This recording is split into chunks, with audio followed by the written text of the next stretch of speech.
मित्रों नमस्कार। मैं ना सुनांजलि कथा कहानी और उपन्यास के संग के साथ पुनः उपस्थित हूँ। मित्रों, इस समय मैं वाचन कर रहा हूँ उपन्यास यह गली बिकाऊ नहीं, जिसे लिखा है एन पार्थ सारथी ने और जिसके अनुवादक हैं आर विलीनाथन।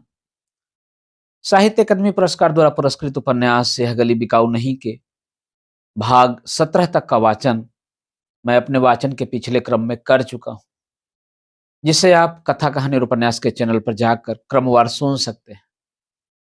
आज लीजिए सुनिए उपन्यास यह गली बिकाऊ नहीं के भाग 18 का वाचन मेरे अर्थात ना सुनांचली के स्वर में। भाग 18। इपो में पहले दिन के नाटक की टिकट बिक्री काफी अच्छी रही। दूसरे दिन भी वसूली में कोई कमी न थी। फिर भी अब्दुल्ला की गोपाल से यह शिकायत थी कि पीतांग का सा वसूली इप्पो में नहीं है। नाटक के दूसरे दिन तेज बरसात हो जाने से गोपाल के हिसाब से वसूली में वह तेजी नहीं रही।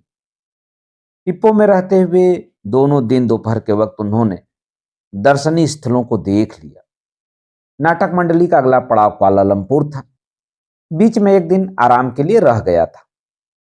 अब्दुल्ला, उदय रेखा और गोपाल ने कैमरान हाईलैंड्स नाम के पहाड़ी तक एक दिन में घूम आना चाहा, लेकिन उस एक दिन के लिए सारी नाटक मंडली को वे ले जाने को तैयार न थे। तुम चाहो तो आ सकती हो, गोपाल ने सिर्फ माधवी से कहा। मैं नहीं आती, माधवी ने संक्षेप में उत्तर देकर उससे पिंड छुड़ाना चाहा, लेकिन गोपाल ने यूं ही नहीं छोड़ा। बोला, उदय रेखा को भेजने के बाद भी अब्दुल्ला तुम्हारी ही याद में घुले जा रहे हैं। उसके लिए मैं क्या करूं? मैंने कह दिया कि मैं कैमरान हाईलैंड्स नहीं आती। उसके बाद भी आप वही बात दोहरा रहे हैं। मेरे पास इसके सिवा कोई दूसरा जवाब नहीं है। बात यह है कि अब्दुल्ला करोड़पति है। उनका दिल आ गया तो वह पांवों पर करोड़ों रुपए लाकर उड़ेल देंगे, जहां चाहे उड़ेल दें। तुम बेकार ही बदल रही हो। हाँ, बदल गई। आप समझ गए हो तो ठीक है। उस्ताद ने तुम पर कौन सा टोटका कर दिया है कि तुम उस पर इस तरह फिदा हो गई हो? उसके कमरे में आकर गोपाल का लंबी देर तक बातें करना माधवी को नहीं भाया। उसके मुंह से बू आ रही थी कि वह पी कर आया है। इधर वह उसे विदा करने की कोशिश में थी और उधर वह हिलने का नाम नहीं लेता था। बातें करते करते गोपाल में अचानक एक हैवानी जोश पैदा हुआ और उसने झपट कर माधवी को अपनी बाहों में कसने का प्रयत्न किया। माधवी को इस बात की आशा न थी। अपने हाथों से पूरी तरह उसे झटकते हुए उसने उसे धक्का दे दिया और किवाड़ खोलकर कमरे से बाहर भागी और सीधे मुत्तु कुमरन के कमरे में जाकर किवाड़ खटखटाया। मुत्तु कुमरन ने किवाड़ खोला तो उसने माधवी को बड़ी परेशानी की हालत में देखा। उसने हैरानी से पूछा, बात क्या है? इस तरह क्यों कांप रही हो? अंदर आकर बताती हूं, कहकर वह उसके साथ अंदर आ गई। किवाड़ पर चिटकनी लगाकर मुत्तु कुमरन अंदर आया और उससे बैठने को कहा। माधवी ने पीने को पानी मांगा। वह उठकर सुराही से पानी ले आया। माधवी ने पानी पीकर तनिक आश्वस्त होने के बाद सारी बातें सुनाई। सब कुछ सुनने के बाद मुत्तु कुमरन ने ठंडी आहें भरी। थोड़ी देर तक उसकी समझ में नहीं आया कि उसकी बातों का क्या जवाब दे। वह एकाएक फूट फूट कर रोने लगी। यह देखकर उसका कलेजा मुंह को आ गया। उसके पास जाकर उसके रेशम जैसे काले बाल सहलाते हुए उसने उसे अपने बाहों पास में भर लिया। उसमें माधवी ने सुरक्षा का अनुभव किया। लंबे मौन के बाद वह उससे बोला, समाज का हर क्षेत्र आज एक लंबी गली में बदल गया है। उनमें से कुछ एक गलियों पर चलने वालों के लिए रोशनी ज्यादा और सुरक्षा कम हो गई है। समाज की अंधेरी गलियों के मुकाबले रोशन गलियों में अधिक चोर डाके पड़ते हैं। सचमुच प्रकाश तले ही अंधेरे का वास है। कला जगत नाम की गली जो रात दिन रोशनी से जगमगाती है, कीर्ति की रोशनी, सुविधाओं की रोशनी आदि, वहां कई रोशनियां हैं, पर वहां भी सच्चे हृदयों और ऊंचे विचारों का तनिक भी प्रकाश नहीं। उस गली की अंधी रोशनी में न जाने कितनों के शारीरिक और मानसिक सौंदर्य को चुपचाप और गुमराह कर बलि के लिए बाध्य किया जा रहा है। कहते हैं कि मद्रास जाने पर मुझ जैसी गधी को गर्दनी देकर बाहर निकाल देंगे। कौन? गोपाल? हाँ, मैंने प्लेन में इप्पो आने से इनकार कर दिया था ना, उसके लिए ही चीख रहे थे। कला एक लड़की के पेट और सुख सुविधे का जितना ख्याल रखती है, उतना उसके तन मन की पवित्रता का ख्याल नहीं करती। यह कैसी विडंबना है। वह इसका कोई उत्तर न दे सकी। उसे देखने की भी हिम्मत उसमें न रही। मुंह नीचा कर जमीन देखने लगी। उदय रेखा के साथ अब्दुल्ला और गोपाल कैमरान हाईलैंड्स चले गए।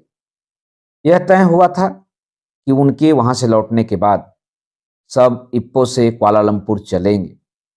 उस दिन माधवी और मुत्तु कुमरन एक दूसरे सह अभिनेता को साथ लेकर एक टैक्सी करके इप्पो और इप्पो के आसपास के चुंग, चुंगे, चिप्पुट, कंधार आदि दर्शनीय स्थलों का परिदर्शन कर आए। चुंग चिंपुट में सहकारिता की महिमा पर आधारित रबर का बगीचा और महात्मा गांधी के नाम पर संचालित गांधी पाठशाला दोनों ही उन दर्शनीय स्थलों में अविस्मरणीय थे। सड़क के दोनों ओर पर्वतीय स्थल ऐसा अनुपम दृश्य उपस्थित करते थे, मानो मोम की बत्तियां पिघलकर सुंदर बेलबूटों का चित्रण करती हूं। सभी स्थानों से घूम घाम कर वे 7:30 बजे के करीब लौट आए। लेकिन कैमरान हाईलैंड्स जाने वालों को लौटने में रात के 2 बजे से भी अधिक बीत गए। दूसरे दिन बड़े सवेरे गोपाल, अब्दुल्ला और उदय रेखा तीनों हवाई जहाज से और बाकी सारे सदस्य कार से कुआलालंपुर को चल पड़े। सीन सेटिंग आदि को एक जगह से दूसरी जगह ले जाने के लिए अब्दुल्ला ने लारी की व्यवस्था करवा दी थी। अतः वे नियमित रूप से ठीक समय पर उन जगहों पर पहुंच जाया करती थी। माधवी के विचार से अब्दुल्ला उदय रेखा को इसीलिए हवाई जहाज पर ले जा रहा था ताकि उसके बहकावे में आकर माधवी भी उसके रास्ते पर आ जाएगी। उसे बेचारे अब्दुल्ला पर तरस आ रहा था। उसने मुत्तु कुमरन से कहा, किसी कोने में अब तक पड़ी उदय रेखा के भाग्य में मलेशिया आने पर कैसा भोग लिखा है, देखिए। क्यों? उसके भाग्य पर तुम्हें ईर्ष्या क्यों हो रही है? छी, कैसी बातें करते हैं आप। मैंने इस संयोग की बात कही तो इसका मतलब यह नहीं कि मुझे उस पर ईर्ष्या हो रही है। उसी के आने से तो मैं बच पाई, इसका मुझे उसका आभार मानना चाहिए। नहीं तो? माधवी ने कोई उत्तर नहीं दिया। मुत्तु कुमरन ने भी महसूस किया कि उसके प्रति ऐसी कड़ी बातें मुंह में नहीं लाना चाहिए। जब कभी वह उसके साथ इस तरह पेश आता तो वह चुप्पी साध लेती थी। उसे उस पर बड़ा तरस हो आया। निहत्थे और निर्बल विपक्षी पर हथियार चलाकर अपना शौर्य दिखाने जैसा लगा। कुआलालंपुर में उसे और माधवी को अप्रत्याशित रूप से एक सुयोग हाथ लगा। अब्दुल्ला, उदय रेखा और गोपाल के लिए मेरिलिन होटल नाम के शानदार होटल में ठहरने की व्यवस्था की गई। बाकी लोगों के लिए एक दूसरी जगह पर स्ट्रेचिस्ट होटल नाम का एक साधारण सा होटल चुना गया। व्यवस्था करने से पहले गोपाल ने माधवी से कहा, तुम्हें कोई आपत्ति न हो तो हमारे साथ मेरिलिन होटल में ठहर सकती हो, लेकिन उस्ताद के लिए वहां कोई बंदोबस्त नहीं हो सकता। कोई जरूरत नहीं, मैं यहां नहीं ठहरूंगी, वहीं ठहरूंगी जहां वे ठहरे हैं। माधवी ने दो टूक जवाब दे दिया। ऊंचे ऊंचे मकान और स्थान स्थान पर लगे चीनी, मलेशियन और अंग्रेजी अक्षरों में चमाचम चमकते नियान साइन और उनकी रोशनी से जगमगाते बोर्ड पग पग पर यह बता रहे थे कि वे बिल्कुल नए देश से आए हैं। सड़कें साफ सुथरी और रौनक भरी थी। वहां किस्म किस्म की छोटी बड़ी नई नई कारों की भरमार थी। मद्रास में उनका नमूना भी शायद देखने को मिले। चीनी कौन है और कौन मलाई, शुरू शुरू में उनका फर्क करना भी मुश्किल लगा। जिस दिन वे वहां पहुंचे थे उसके दूसरे दिन वहां के एक तमिल दैनिक में गोपाल से एक साक्षात्कार छपा था। उसमें एक प्रश्न पूछा गया था, आप यहाँ जो नाटक खेलने वाले हैं, प्रेम एक नर्तकी का, उसके बारे में अपने मलयावासी तमिल भाइयों को बताएंगे कि उसका बीजांकुर कैसे पड़ा। मलयावासी तमिल भाइयों को ध्यान में रखकर ही इस नाटक की पूरी योजना मैंने स्वयं बनाई है। इसकी सफलता को मैं अपनी सफलता मानूंगा। उस सवाल का गोपाल ने यूं जवाब दिया था। उसे पढ़कर माधवी और मुत्तु कुमरन को बड़ा गुस्सा आया। माधवी ने अपने मन की यूं रखी। औपचारिकता निर्वाह के लिए ही सही, नाटककार के रूप में उसने आपका नाम तक नहीं लिया। ऐसा उत्तर देते हुए वह कितना मदान्ध है। तुम्हारा कहना गलत है माधवी, उसमें मदवत कुछ नहीं। वह स्वभाव से ही बड़ा कायर है, बस ऊपरी तौर पर बड़ा वीर होने का नाटक करता है। मेरे ख्याल से यह भेंट दूसरे ढंग से हुई होगी। पत्रकारों को अब्दुल्ला ने ही मेरोलिन बुलाया होगा। भेंट में वे भी साथ रहे हैं। इसका सबूत चाहिए तो यह चित्र देखो। एक ओर गोपाल, बीच में उदय रेखा और दूसरी ओर अब्दुल्ला खड़े हैं। अब्दुल्ला के डर से उसने मेरा या तुम्हारा नाम नहीं लिया होगा। अगर लिया भी होगा तो अब्दुल्ला ने मना कर दिया होगा। हो सकता है कि आपका कथन ठीक हो, पर यह सरासर अन्याय है। नाटक लिखने और इसे निर्देशित करने का पूरा भार तो केवल आपका रहा है। आपको भूलना बड़ा पाप है। वह उन्हें यूं ही नहीं छोड़ेगा। दुनिया में पाप पुण्य देखने वाले आज कौन है? विरक्त स्वर में मुत्तु कुमरन ने कहा। वे जिस स्ट्रेयट्स होटल में ठहरे थे वहां चीनी और कॉन्टिनेंटल भोजन की व्यवस्था थी। इसलिए सुबह के जलपान और दोपहर के भोजन के लिए अबांग स्ट्रीट के एक हिंदुस्तानी होटल वाले के यहाँ प्रबंध किया गया था। कॉफी, कोल्ड ड्रिंक्स और आइसक्रीम आदि का इंतजाम उन्होंने अपने ही होटल में करवा लिया था। जिस दिन वे यहाँ ठहरने आए थे उस दिन रात को वे कहीं बाहर नहीं गए। दूसरे दिन सवेरे वे महामारियप्पन के मंदिर और दसगिरी हो आए। दसगिरी में संयोग से रुद्रपति रेड्डियार नाम के एक व्यापारी मिले जो कई साल पहले मदुरई में डबल रोटी का व्यापार करते थे। दोनों ने एक दूसरे को देखते ही पहचान लिया। उन्होंने कहा कि यहाँ पेंटालिंग जया में मैंने एक डबल रोटी की दुकान खोल रखी है और हर दूसरे वर्ष 6 महीने के लिए स्वदेश हो आता हूँ। नए देश में अप्रत्याशित रूप से एक परिचित व्यक्ति से मिलकर मुत्तु कुमरन बहुत खुश हुआ।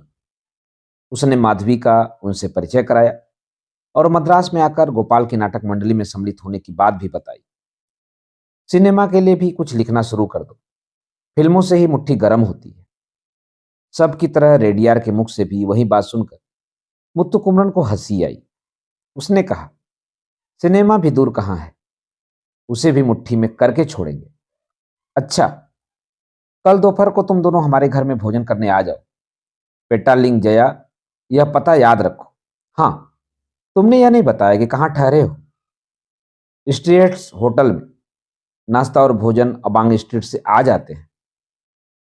हमारे ही घर में आकर ठहर जाओ ना, उन्होंने आग्रह किया। यह संभव नहीं होगा क्योंकि हम नाटक मंडली के दूसरे लोगों के साथ वहां ठहरे हुए हैं। उन्हें छोड़कर आना ठीक नहीं। वे भी हमें नहीं छोड़ेंगे। अच्छा, स्ट्रेट्स होटल को मैं कल दोपहर को गाड़ी भेज दूंगा, कहकर उदप्पन रेडियार विदा हुए। उनके जाने के बाद उनके बारे में मुत्तु कुमरन ने माधवी को बताया कि उससे उनका परिचय कब हुआ और कैसे हुआ तथा उनमें क्या क्या खूबियां हैं। दसगिरी से जब वे होटल को लौट आए तब गोपाल भी अप्रत्याशित रूप से वहां आया था। कहो उस्ताद, इस होटल की सुख सुविधाएं कैसी हैं? किसी चीज की जरूरत हो तो बताना। मैं तो किसी दूसरी जगह ठहर गया हूं, इसलिए अपनी तकलीफों को छिपाए न रखो। गोपाल यूं बोल रहा था मानो किसी ट्रेड यूनियन के लीडर से कारखाने का कोई मालिक शिकायतें पूछता हो। सच्चे प्रेम से कोसों दूर और औपचारिक ढंग से पूछी जाने वाली इन बातों को मुत्तु कुमरन ने जरा भी महत्व नहीं दिया और चुप्पी साधे रहा। उसके जाने के बाद माधवी ने मुत्तु कुमरन से कहा, देख लिया ना पूछताछ करने का तौर तरीका। बातें दिल से नहीं, होठों से फूट रही थी। छोड़ो उसकी बातों को। उसे शायद यह डर लग रहा होगा कि हम उसके बारे में कैसी बातें कर रहे हैं। उसी डर से वह एक बार हमें देख जाने के लिए आया होगा। उदय रेखा तो इस तरफ एकदम आई ही नहीं, अब्दुल्ला के साथ ही चिपक कर रह गई। कैसे आती? अब्दुल्ला छोड़े तब ना। सुनकर माधवी हंस पड़ी। मुत्तु कुमरन ने अपनी बात जारी रखी। अब्दुल्ला उसे छोड़ेगा नहीं, और वह भी कौन सा मुंह लेकर हमें देखने आएगी? शर्म नहीं लगती होगी उसे? इसमें शर्म की क्या बात है? गोपाल के पास आने से पहले वह हैदराबाद में जैसी थी वैसी ही अब भी है। नाहक दूसरों को दोष न दो। बेचारी पर दोष मढ़ना ठीक नहीं। मेरे ख्याल से पहले पहल कोई लफंगा लुच्चा ही उसे इस लाइन में खींचकर लाया होगा।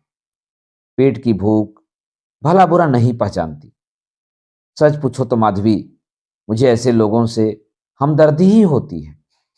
उसने उदय रेखा के बारे में बोलना वहीं से बंद कर दिया, और थोड़ी देर तक उसकी बातें करती रहती तो उसे डर था कि अंततः वह बात उसी पर केंद्रित हो जाएगी।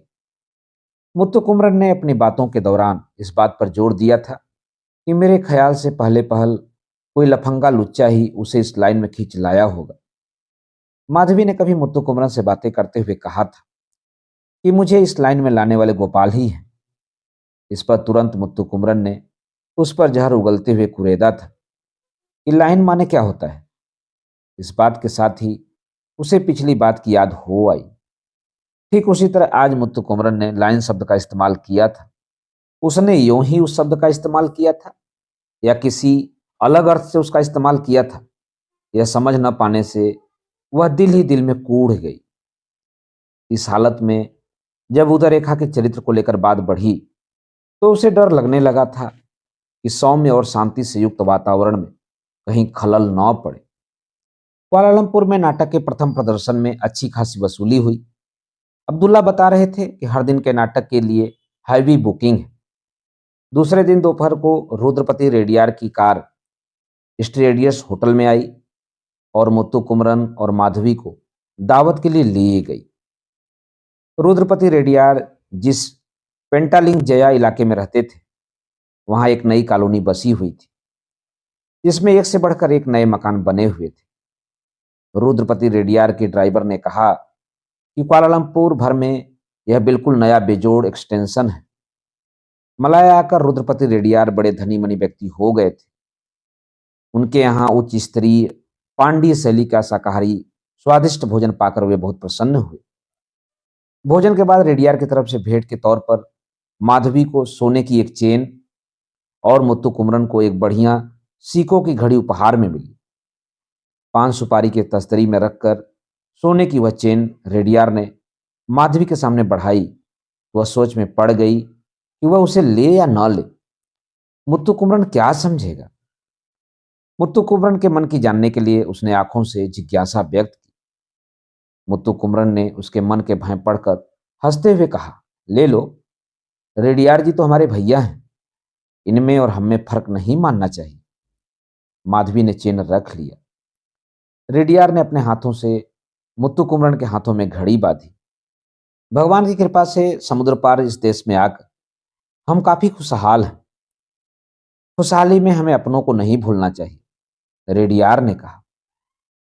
माधवी, यह न समझना कि रेडियार अभी ऐसे हैं। मदुरई में रहते हुए भी हम दोनों बड़े दोस्त थे। कबीराज के कुटुंब में पैदा होने से मेरे प्रति इनका अपार प्रेम है। उन दिनों ये हमारी नाटक मंडली के नायडू के दाहिने हाथ रहे थे। तो वे गोपाल जी को भी अच्छी तरह जानते होंगे? हाँ, जानता हूं, लेकिन वे अब आसमान पर चढ़े हुए हैं।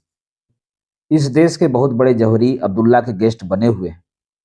पता नहीं हम जैसों को वे कितना मानेंगे और सराहेंगे। फिर वे मेरिलिन होटल में ठहरे हुए हैं।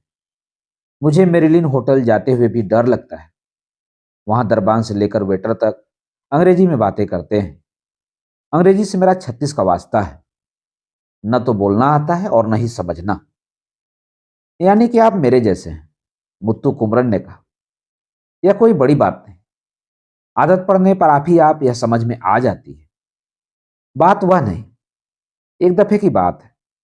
मुझे अपने व्यापार के सिलसिले में हांगकांग जाना था। प्लेन का टिकट खरीदने के लिए मैं मेरीलिन गया था। बीओसी कंपनी का दफ्तर मेरीलिन के ग्राउंड फ्लोर पर है। वहां रिसेप्शन में एक चीनी युवती थी। वह अंग्रेजी चुहियाने लगी तो मेरी समझ में कुछ नहीं आया। मैं थोड़ी बहुत मलाया और चीनी भाषा को जानता हूं। धैर्य से चीनी में बोला तो वह लड़की भी हंसती हुई चीनी में बोली, मैं टिकट लेकर आ गया। मैं मानता हूं कि अंग्रेजी जानना जरूरी है, पर न जानने वालों से जब कोई जबरदस्ती उस जुबान में बोलकर संकट में डालता है तो बड़ा दुख होता है। माधवी को संकट नहीं है रेडियार जी। उसे अंग्रेजी, मलयालम, तमिल आदि अच्छी तरह से बोलना भी आता है और लिखना भी आता है। हाँ, केरल में तो सभी अंग्रेजी पढ़े लिखे होंगे। रेडियार से विदा लेते हुए दोपहर के 3:30 बज गए। शाम के नाश्ता काफी के बाद ही वे पेट्टालिंग जया से रवाना हुए। चलते समय रेडियार ने बड़ी आत्मीयता से कहा था, देखो मुत्तु कुमरन, जब तक यहां रहते हो मुझसे जो भी मदद चाहो निसंकोच ले सकते हो। बाहर आने जाने के लिए कार की जरूरत पड़े तो फोन करना। उनके इस प्रेम भाव से मुत्तु कुमरन विस्मय और आनंद से विभोर हो गया। जब वे स्ट्राइट्स होटल में वापस पहुंचे तो दिल को हिला देने वाली एक खबर मिली। उस दिन दोपहर के वक्त भी गोपाल ने बेहद पी रखी थी। वह बाथरूम जाते हुए फिसल पड़ा था। घुटने में हल्का सा फ्रैक्चर हो गया था, इसलिए उसे अस्पताल में भर्ती किया गया था। मंडली के दूसरे सभी कलाकार उसे देखने के लिए हॉस्पिटल गए हुए थे। सारा समाचार स्ट्रीट होटल के स्वागत कक्ष में ही मिल गया था।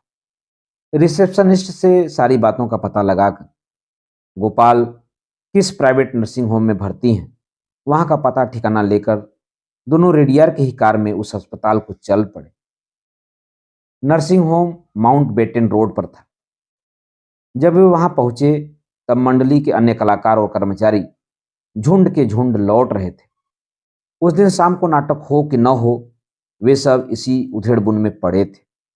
वे सब आपस में यही कहते सुनाई दे रहे थे कि गोपाल के पैर में फ्रैक्चर हो जाने से उस दिन का ही नहीं, दूसरे दिनों के नाटक भी रद्द किए जाएंगे। साथ ही टिकट खिड़की पर खासी वसूली होने और बाद के टिकटों की बिक्री तथा थिएटर के किराए पर लेने से वह अब्दुल्ला फिक्र में पड़े थे कि नाटकों का मंचन रद्द किए जाने पर उसे बहुत बड़ा घाटा उठाना पड़ेगा। गोपाल के पैर पर मरहम और पट्टी लगाकर उसे बिस्तर पर लिटा दिया गया था। नींद की गोली देने से वह गहरी नींद में था। छोटा सा फ्रैक्चर है, 1 हफ्ते में ठीक हो जाएगा, फिक्र की कोई बात नहीं, डॉक्टर अब्दुल्ला को बता रहे थे। अब्दुल्ला और उदय रेखा चिंतित खड़े थे। इसने सारा गुड़ गोबर कर दिया। इप्पो में ही मुझे भारी घाटा उठाना पड़ा है। मैंने सोचा कि कुआलालंपुर में मेकअप कर लेंगे, 7 दिन की हैवी बुकिंग है यहाँ। अब्दुल्ला ने रुआसा होकर माधवी से कहा। चोट खाए हुए पर बिना किसी हमदर्दी के उसका इस तरह बकना माधवी और मुत्तु कुमरन को अच्छा ही नहीं लगा। मुत्तु कुमरन को तो गुस्सा आ गया। अपने पैसे का रोना क्यों रोते हो? नाटक मुख्य है, उसकी फिक्र तुम न करो। ठीक समय पर मंचन शुरू होगा, 6 बजे थिएटर में आ जाना। अब जाओ, मुत्तु कुमरन ने धीर गंभीर शब्दों में कहा। वह कैसे होगा भला? अब्दुल्ला ने शंका प्रकट की। अपना रोना धोना बंद करो, नाटक होगा जरूर होगा, तुम सीधे थिएटर आ जाना। पर इस बात का ख्याल रखना कि आज शाम के किसी भी अखबार में यह जाने न पावे कि गोपाल का पैर जख्मी हो गया है। मुत्तु कुमरन ने ऊंचे स्वर में कहा तो अब्दुल्ला की सिटी पिट्टी गुम हो गई। माधवी समझ गई कि मुत्तु कुमरन की क्या योजना है। उसे इस बात की खुशी हो रही थी कि अब मुत्तु कुमरन कथानायक की भूमिका करने वाला है। मुत्तु कुमरन इस बात से खुश हो रहा था कि माधवी के साथ उसे भूमिका करने का सुयोग मिल रहा है। माधवी उसकी समायोचित बुद्धि और धैर्य से स्थिति पर नियंत्रण की सामर्थ्य की कायल हो गई। ऐसी ही दृढ़ता की वजह से वह उसके प्रति आकर्षित हुई थी और धीरे धीरे अपना हृदय हार बैठी थी। मित्रों, अभी आप सुन रहे थे उपन्यास यह गली बिकाऊ नहीं के भाग 18 का वाचन मेरे अर्थात नासुनांचली के स्वर में। मित्रों, उपन्यास यह गली बिकाऊ नहीं के आगे के भागों का वाचन आप मेरे वाचन के अगले क्रम में सुन सकते हैं। तो जुड़े रहिए कथा कहानी और उपन्यास के साथ। धन्यवाद। नमस्कार।